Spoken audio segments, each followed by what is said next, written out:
जय हिंद दोस्तों, जय हिंद बच्चों। राजस्थान ज्ञान पोटली की क्लास में आपका स्वागत है। और हम आज की इस वीडियो सेशन के अंतर्गत राजस्थान के परिचय को लेकर दूसरा वीडियो जो अपना है उस पर बात कर रहे हैं। काफ़ी इम्पोर्टेंट प्रश्न है जो राजस्थान के किसी न किसी प्रतियोगी परीक्षा में आए हुए हैं, तो आप जरूर इनको अच्छे से कवर कीजिएगा। चलिए स्टार्ट करते हैं आज के पहले प्रश्न से। पहला प्रश्न है कि पहला खेल रत्न पुरस्कार प्राप्त करने वाले राज्य के खिलाड़ी हैं। राज्यवर्धन सिंह राठौड़, लिम्बाराम, करणी सिंह या सलीम दुर्रानी। पहला खेल रत्न प्राप्त करने वाला राज्य का खिलाड़ी कौन सा है ये बताना है, और सही उत्तर है वो है लिम्बाराम। हम पहले भी कर चुके हैं। अब एक चीज़ ये ध्यान रखिएगा, लिम्बाराम का संबंध किस खेल से है तो तीरंदाजी से है। लिम्बाराम का संबंध है वो किस खेल से है, तीरंदाजी से है। और साथ में आपको बताना चाहूँ 1995-96 के अंदर इन्हें राजस्थान खेल रत्न पुरस्कार है वो दिया गया था 1995-96 में। अगला प्रश्न देखिएगा दूसरा, वृहत राजस्थान में मत्स्य संघ का विलय कब किया गया था। सबसे पहले जब राजस्थान के एकीकरण की बात चली तो आपको पता है मत्स्य संघ ही बना था 18 मार्च 1948 को। 7 चरणों में राजस्थान का एकीकरण पूर्ण होता है, लेकिन हमें यह बताना है भी मत्स्य संघ है वो वृहत राजस्थान का हिस्सा कब बना था, किस तिथि को। तो वो सही तिथि आपको इन 4 ऑप्शन में से छांटनी है, वो है 15 मई 1949। मई कौन सा महीना है, 5वां महीना है। तो ध्यान रखिए ये एकीकरण का कौन सा चरण भी है, 5वां चरण है। तो एक प्रश्न ये भी बन जाता है मत्स्य संघ है वो राजस्थान का हिस्सा किस चरण में बना।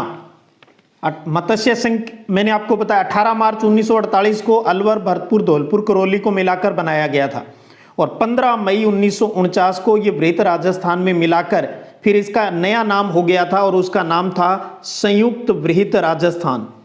संयुक्त वृहत राजस्थान। जब वृहत राजस्थान में मत्स्य संघ मिल गया तो नाम हो गया संयुक्त वृहत राजस्थान, और जिसकी राजधानी भी जयपुर थी, राजधानी जयपुर। तो ध्यान रखिए 5वां चरण था ये एकीकरण का। इस प्रकार से जोड़ते चले प्रश्नों को, अपने आप कहानियां याद रह जाती है। उसके बाद अगला प्रश्न देखिएगा, कर्नल जेम्स टोड की प्रसिद्ध पुस्तक annuls and antiquities of Rajasthan, नाम जरूर गौर कर लें, annuls and antiquities of Rajasthan. इस पुस्तक के लेखक कौन है, कर्नल जेम्स टोड। का लंदन में प्रकाशन किस वर्ष हुआ था, अंग्रेज अधिकारी था, इसका लंदन यानी इंग्लैंड के अंदर प्रकाशन किस वर्ष हुआ ये बताना है। ऑप्शन आपके सामने लिखे हुए हैं 1929, 49, 1829 या 1851। तो ध्यान रखिए सही उत्तर है 1829। तो कर्नल जेम्स टोड ने annuls and antiquities of Rajasthan है वो लंदन में प्रकाशित की, और कब की, 1829 के अंदर। अगला प्रश्न है, किस तिथि को राज्य की 4 बड़ी रियासतें संयुक्त राजस्थान में शामिल हुई और नए गठित संघ का नाम वृहत राजस्थान रखा गया ये बताना है। नाम है वृहत राजस्थान रख दिया गया। 4 बड़ी रियासतें शामिल हो गई थी, और वो 4 बड़ी रियासत कौन सी है, जयपुर, जोधपुर, जैसलमेर और बीकानेर, JJB। ये 4 बड़ी रियासत राजस्थान के अंदर मिल गई थी और नाम हो गया था वृहत राजस्थान। और वो चरण है 4था चरण, और वो तारीख है 30 मार्च 1949। 30 मार्च 1949। और आपको बताऊं 30 मार्च को क्योंकि राजस्थान की बड़ी रियासतें राजस्थान का हिस्सा बन गई थी, इसलिए 30 मार्च को ही राजस्थान दिवस यानी राजस्थान का स्थापना दिवस हर साल मनाया जाता है।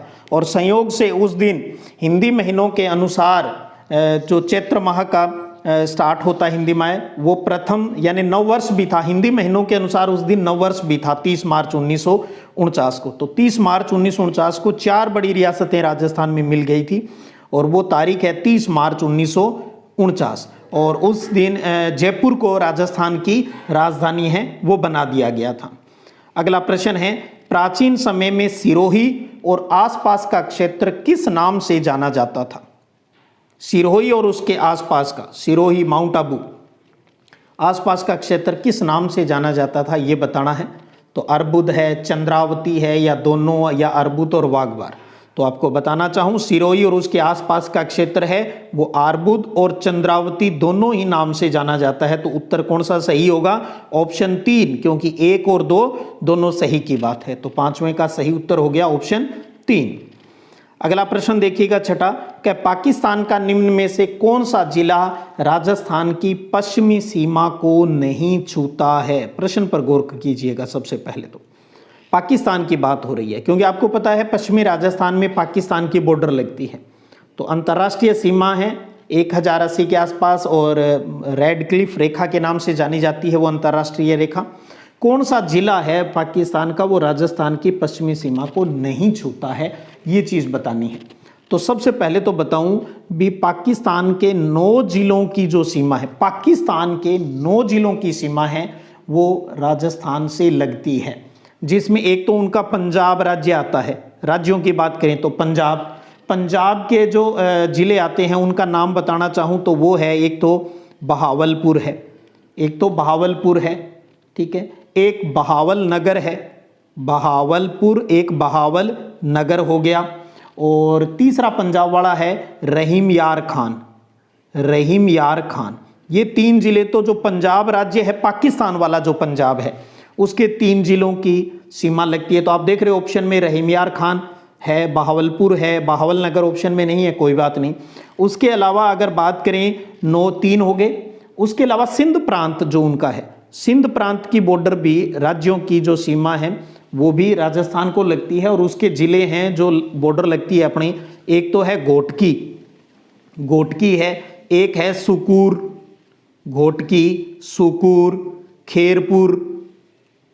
खेरपुर, संघर और उमरकोट और थार पारकर, ये डिस्ट्रिक्ट है। तो 6 डिस्ट्रिक्ट सिंध प्रांत के और 3 हैं वो पंजाब प्रांत के। तो टोटल 9 जिलों की जो सीमा है पाकिस्तान के 9 जिलों की सीमा राजस्थान के साथ। तो आप उसमें देख रहे हो 9 में उमरकोट का नाम आता है, रहीम यार खान, बहावलपुर है। तो किसकी नहीं छूती ये बताना है, तो वो कौन सा हो गया? कराची। तो कराची की सीमा है वो पाकिस्तान के साथ नहीं लगती है। अगला प्रश्न देखिएगा कि राजस्थान के किस स्मारक को भारतीय मूर्तिकला का विश्वकोश कहा जाता है? राजस्थान के किस स्मारक को, बहुत प्यारा प्रश्न है, भारतीय मूर्तिकला का विश्वकोश कहा जाता है, ये बताना है। तो सही उत्तर कौन सा है वो बताइए। वो है चित्तौड़गढ़ का विजय स्तंभ। भारतीय मूर्तिकला का विश्वकोश किसे कहा जाता है? विजय स्तंभ को। और विजय स्तंभ कहाँ पर है? चित्तौड़गढ़ जिले के अंदर है, चित्तौड़गढ़ के अंदर। अगला प्रश्न देखिए, स्वतंत्रता के समय अजमेर मेरवाड़ा क्षेत्र पर किन का शासन था?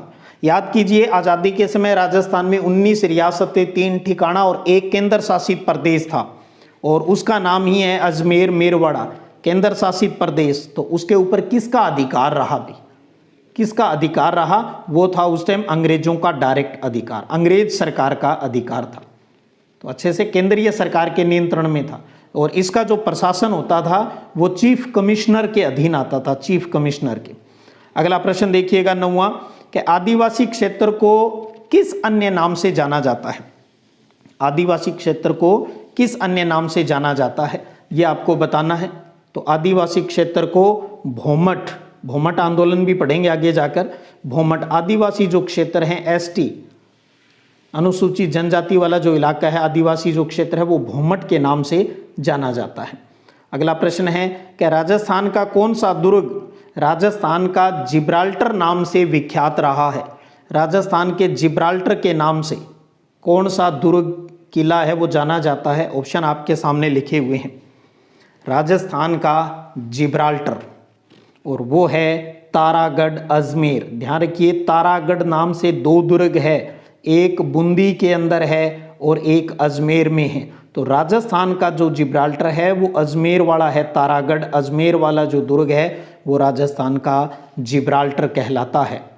अगला प्रश्न 11वां देखिए, राजस्थान का मिनी खजुराहो किस ऐतिहासिक स्मारक को कहा जाता है? पहले भी अपनों ने किया है मिनी खजुराहो। एक चीज ध्यान रखिए, अगर सिर्फ आता है राजस्थान का खजुराहो, राजस्थान का खजुराहो आता है तो उत्तर होगा किराड़ू के मंदिर जो कि बाड़मेर में है। प्रश्न सुन ले अच्छे से, राजस्थान का खजुराहो पूछे तो किराड़ू के मंदिर हैं, और किराड़ू कहाँ पर है? बाड़मेर में है। लेकिन यहाँ पर क्या पूछा गया है अपनों से? यहाँ पूछा गया है राजस्थान का मिनी खजुराहो पूछा गया है, और ये कहाँ पर है? ये है भिंड देवरा के अंदर। भिंड देवरा के जो मंदिर हैं, भिंड देवरा के जो मंदिर हैं वो मिनी खजुराहो के नाम से जाना जाता है। अगला प्रश्न देखिएगा, आदिवासियों का मसीहा किसे कहा जाता है? आदिवासी क्षेत्र भूमट के नाम से जाना जाता है, और आदिवासियों का मसीहा, आदिवासियों को जन जागृति उनके अंदर लाने वाला व्यक्ति कौन है? आदिवासियों का मसीहा किसे कहा जाता है? वो कोई और नहीं, वो है मोतीलाल तेजावत। मोतीलाल तेजावत। आगे जाकर इसके बारे में आप पढ़ोगे, एक ही आंदोलन आएगा आगे जाकर, एक ही आंदोलन। तो एक ही आंदोलन किसने चलाया? वही मोतीलाल तेजावत है। भीलों को और जो आदिवासी हैं उनको एकत्रित करने का एक ही आंदोलन चलाया मोतीलाल तेजावत ने, और मोतीलाल तेजावत को आदिवासियों का मसीहा कहा जाता है। आदिवासियों के कुंभ के नाम से कौन सा तीर्थ स्थल प्रसिद्ध है? आदिवासियों के कुंभ के नाम से कौन सा तीर्थ स्थल है वो जाना जाता है, ये बताना है आपको। ऑप्शन आपके सामने लिखे हुए हैं। आदिवासियों के कुंभ के नाम से मातृकुंडियार जो राशमी चित्तौड़गढ़ वाला है, वह वाल्मीकि मंदिर, सीताबाड़ी, कपिलधारा या बेणेश्वर। तो आदिवासियों के कुंभ के नाम से जाना जाता है बेणेश्वर धाम। बेणेश्वर धाम, बेणेश्वर धाम। अब आपको बताऊं, यहाँ पर 3 नदियों का संगम होता है, माही, सोम और जाखम। जाखम, माही, सोम और जाखम 3 नदियां हैं। 3 नदियों का संगम है बेणेश्वर धाम, और बेणेश्वर धाम किस डिस्ट्रिक्ट के अंदर है? डूंगरपुर के अंदर। बेणेश्वर धाम किस डिस्ट्रिक्ट में है? दक्षिणी राजस्थान का एक जिला डूंगरपुर। बेणेश्वर धाम जो कि 3 नदियों के संगम पर है, माही, सोम, जाखम। सोम, माही, जाखम कैसे भी बोले, 3 नदियों का संगम बेणेश्वर में है, डूंगरपुर के अंदर है, और इसे आदिवासियों का कुंभ कहा जाता है। अगला प्रश्न है कि राजस्थान का कौन सा शहर बावड़ियों के शहर के नाम से जाना जाता है? ये पहले भी आ चुका है प्रश्न पिछले सेशन के अंदर। बावड़ियों का शहर किसे कहा जाता है? खूब बावड़ियां हैं, बहुत ही प्यारी प्यारी। बावड़ियों का शहर है वो है अपना बूंदी। बावड़ियों के शहर के नाम से कौन जाना जाता है? सिटी ऑफ स्टेप वेल्स जिसको कहते हैं, सिटी ऑफ स्टेप वेल्स, वो है बूंदी। चलिए अगला प्रश्न देखिए 15वां, एही छत्रपुर का वर्तमान नाम क्या है? लीजिए भी, प्राचीन नामों से भी प्रश्न आ जाते हैं कई बार। तो एही छत्रपुर किसका प्राचीन नाम है? बीकानेर, जयपुर, नागौर और तारागढ़ बताना है। तो एही छत्रपुर है वो नागौर का पुराना नाम है भी। नागौर का पुराना नाम एही छत्रपुर है, एही छत्रपुर है। अगला प्रश्न देखिएगा 16वां प्रश्न, राजस्थान के किस नगर के संबंध में कहा जाता है कि केवल पत्थर की टांगे ही आपको वहां ले जा सकती है? दूसरी टांगे तो जवाब दे जाएगी, केवल पत्थर की टांगे ही आपको वहां ले जाती है। राजस्थान के किस नगर के संबंध में कहा जाता है? कौन सा है वो? सीधी सी बात है, इसके लिए जब पत्थर की टांगों की बात हो रही है तो इसका मतलब पश्चिमी राजस्थान की बात यहाँ जरूर हो रही है। इसके संबंध में एक दोहा भी प्रसिद्ध है, घोड़ा कीजिए काठ का, पिंड कीजिए पाषाण, बख्तर कीजिए लोहे का, तब देखो जैसाण, तब देखो जैसाण, यानी जैसलमेर। जैसलमेर, केवल पत्थर, रेगिस्तान के अंदर भैया वहां सफर करना तो पत्थर की टांगे ही, जैसलमेर। रावचंद्र सेन को किस उपनाम से जाना जाता है? रावचंद्र सेन, रावचंद्र सेन को, मारवाड़ रियासत से संबंधित है ये। रावचंद्र सेन को किस उपनाम से जाना जाता है? इसे मारवाड़ का प्रताप कहा जाता है। जैसे उदयपुर का महाराणा प्रताप, तो मारवाड़ यानी जोधपुर के आसपास वाला जो इलाका है वो मारवाड़, तो मारवाड़ का प्रताप किसे कहा जाता है? रावचंद्र सेन को कहा जाता है। अगला प्रश्न देखिएगा 18वां, राठ क्षेत्र किस जिले में आता है? राठ क्षेत्र किस जिले में आता है भाई? बीकानेर, उदयपुर, अलवर, करौली। तो ध्यान रखिए, राठ क्षेत्र का मतलब है अलवर। अलवर, अलवर, राठ क्षेत्र किस जिले में आता है? अलवर के अंदर आता है। अगला प्रश्न देखिए, मैग्सेसे पुरस्कार प्राप्त करने वाली प्रथम राजस्थानी महिला कौन है? प्रथम राजस्थानी महिला जो मैग्सेसे पुरस्कार जिसने प्राप्त किया। ऑप्शन आपके सामने है, जान के देवी बजाज, रतन शास्त्री, अरुणा राय या गिरजा व्यास? सही उत्तर है अरुणा राय। मैग्सेसे पुरस्कार प्राप्त करने वाली प्रथम राजस्थानी महिला का नाम है अरुणा राय।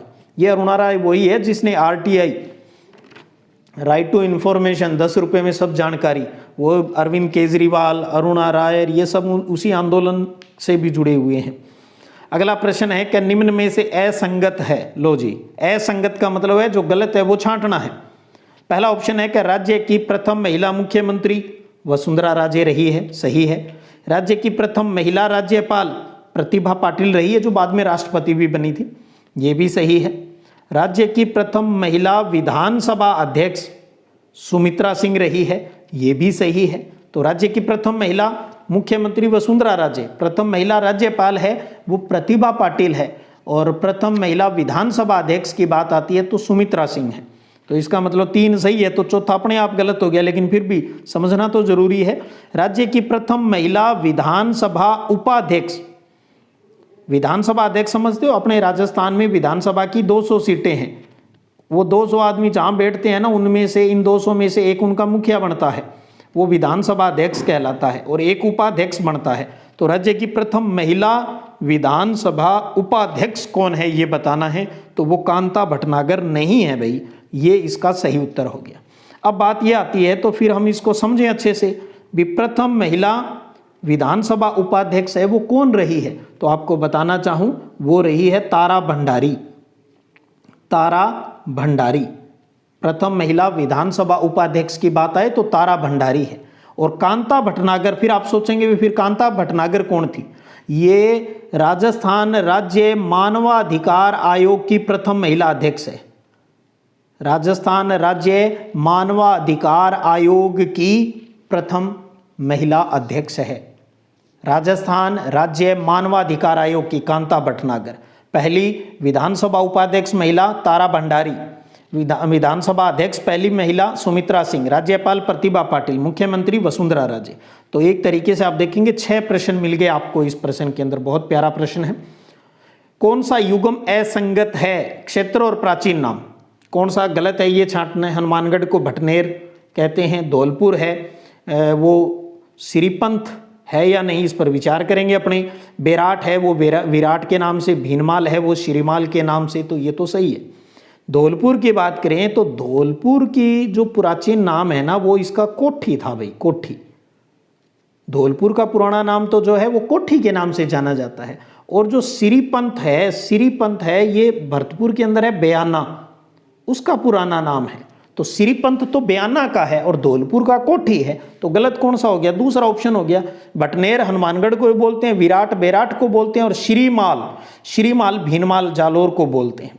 तो दूसरा इसके अंदर असंगत हो गया। तो इस प्रकार से प्रश्न को सही करना होता है।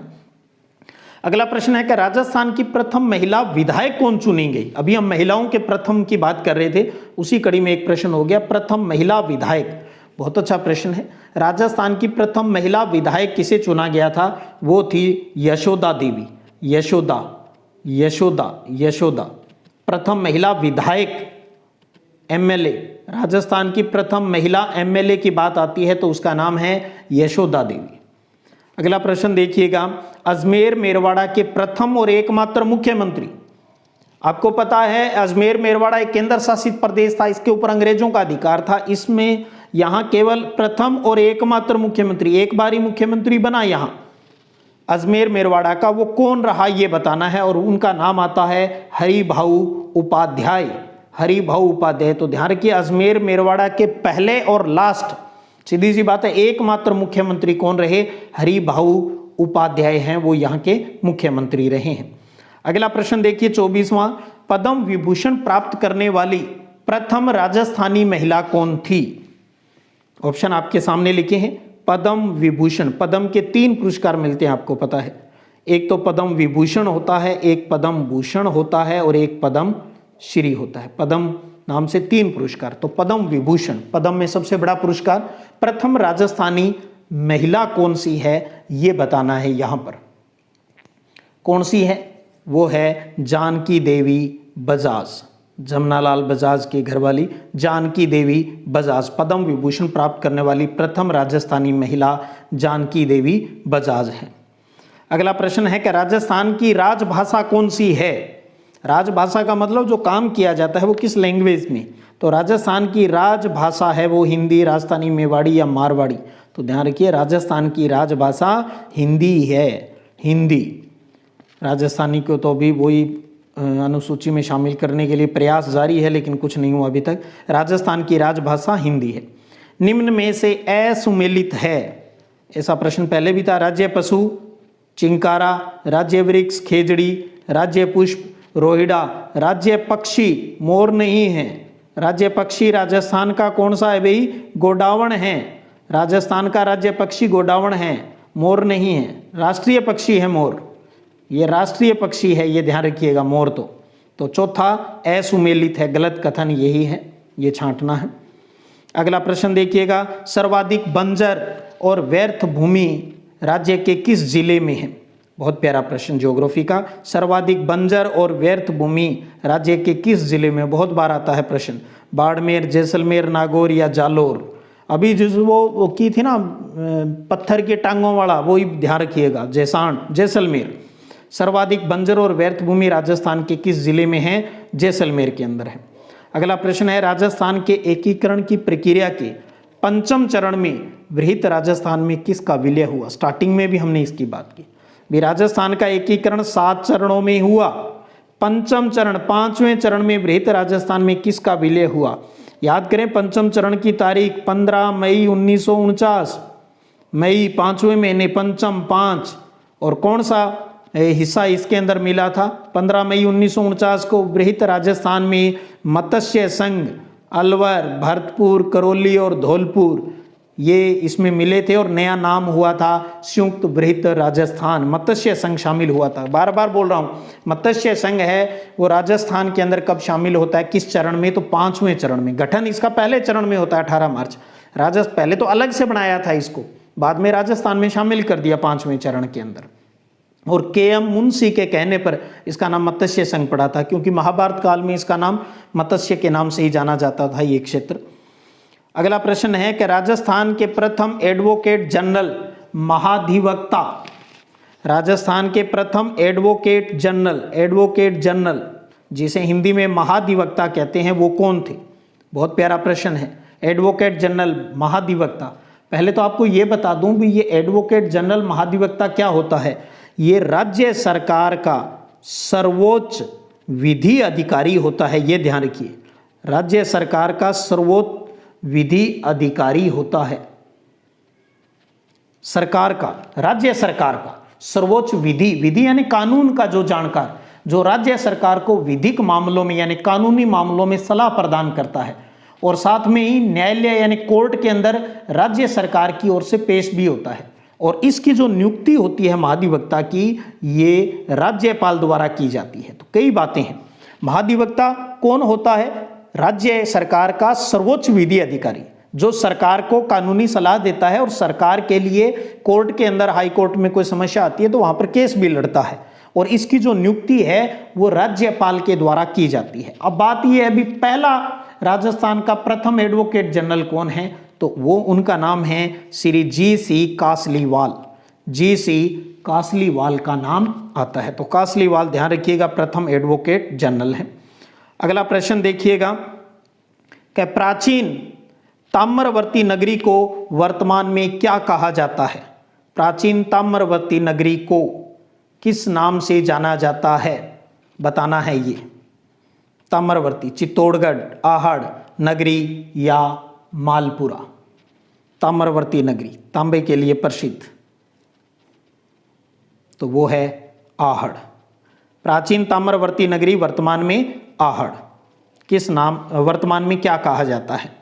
तो ये थे आज के अपने इंपॉर्टेंट 30 प्रश्न। उम्मीद करता हूं अच्छे से आपने इन सब को क्लियर किया होगा। इसी प्रकार से हम एक एक टॉपिक के ऊपर बात करते जाएंगे और अब आप समझ रहे होंगे भी राजस्थान का परिचय हो गया। ये एक मोटा मोटा इंट्रोडक्शन है। अब हम धीरे धीरे आगे बढ़ेंगे तो टॉपिक वाइज अपने आप ही इंपॉर्टेंट क्वेश्चन है उनका संग्रहण आपके पास होता जाएगा। बस ज़रूरत है इन पर मनन करने की। इनको पढ़ने से बहुत बड़ा फ़ायदा आपको आने वाले समय में मिलने वाला है। और आपको बताना चाहूँ, अगर टीचिंग एप्टीट्यूड और उनसे संबंधित वीडियो है वो चैनल के ऊपर पहले ही अपलोडेड है। आप प्ले लिस्ट में जाकर आप उन वीडियो को अच्छे से समझिएगा और इजीली सारी बातें समझ में आ जाएगी। चलिएगा अगले वीडियो सेशन में फिर इंपॉर्टेंट तथ्यों के ऊपर बात करेंगे। तब तक जय हिंद, जय भारत।